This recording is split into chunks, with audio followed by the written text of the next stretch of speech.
All right, guys, let's talk about HVAC. I see a million questions about HVAC and mold. I'm glad you're asking these questions because HVAC can be one of the biggest culprits to creating or spreading a real mold problem in your house, making it that much worse, which makes your health that much worse. So understanding HVAC, testing HVAC is important.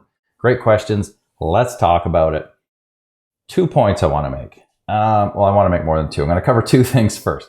Your HVAC is involved when you have a mold problem anywhere in your home, whether it's in the crawl space, the attic, the back of a closet, or a bedroom, say, or your ensuite. Okay, say you've got chetomium growing behind a leaky shower. Okay, showers, either a water line's leaking or the tile's cracked, whatever the reason.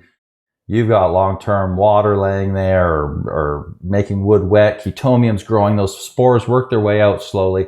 And mycotoxins, but we're more concerned with spores right now. Make it to the cold air return. It gets sucked into that cold air return, goes through your air handler, and then the blower blows it out evenly amongst all your other rooms.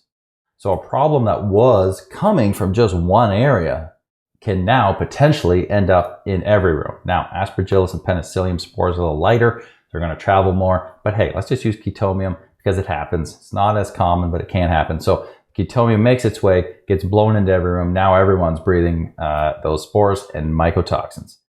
The secondary problem is when those same spores, say chetomium spores, go through, get in your cold air return, go through your ducts, are going through the coil in the air handler. And if you already have a collection of dust and debris there, just from it not being serviced or cleaned or whatever reason, these spores land in that dust. And then you have the humidity, the moisture from the drip pan or anything, right? It can be like a little incubator for mold. So now on the bottom side of your coil, you can have chetomium actually growing. And having a colonization of mold in your HVAC is far worse than just spores passing through. Spores passing through, it's not increasing it any, it's just dispersing it. When you get mold growing in your HVAC on the bottom of that coil, now you just have this ever-growing colony, and now what's coming out into each room is massive. And you've got that close source of mycotoxins coming off too. So this is when things can really go wrong. All right, so what do? You got to test it. What's the best way of testing it? We're not going to do a NERMI normally with the HVAC. You can. It's expensive, but it's a lot cheaper to do a swab. So if you go to immunolytics.com, you can get a DIY swab. See that? It just looks like a giant Q-tip. But the official name is, this is a dry transport system for a sterile flocked collection device. It's a giant Q-tip, all right? But it's a clean one. So this one, shoot, I'm over my 3 minutes, guys.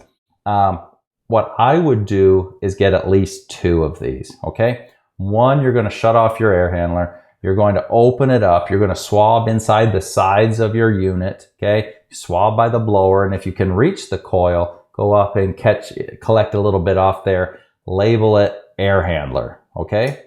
Secondly, you're going to want to test the ductwork, okay? Because you're testing for a problem growing within the air handler of your HVAC system. We want to know, do you have other molds growing in the ductwork between there and each register vent in your room? Because you can potentially have it at the joints where the metal is nested inside of each other. Sometimes you get mold growth there, okay? So you take, say, 4 or 5 register vents off, whether it's the floor or the ceiling, whatever, take them off, take this and go inside the register vents. Don't collect any grit if there are ones on the floor, okay? Because that will tell us if there's different molds coming out. So that's telling us if there's any different mold growth in the ductwork itself. Because maybe you have chetomium in the air handler, but maybe somehow fusarium's growing in the ductwork itself in a couple lines, okay? So then when you get your data back, you'll have the data on the air handler, you'll have the data on the ductwork, and it'll give you a good idea if your HVAC is contaminated or not. If it is, then, well, that's another video. I'm already over 4 minutes here, guys. So hope that helps explain a little bit the problems with HVAC, just recirculating problems that are there. Or number 2, it becomes a main problem, which is feeding into every room. And then number 3, you got to test it, get some swabs.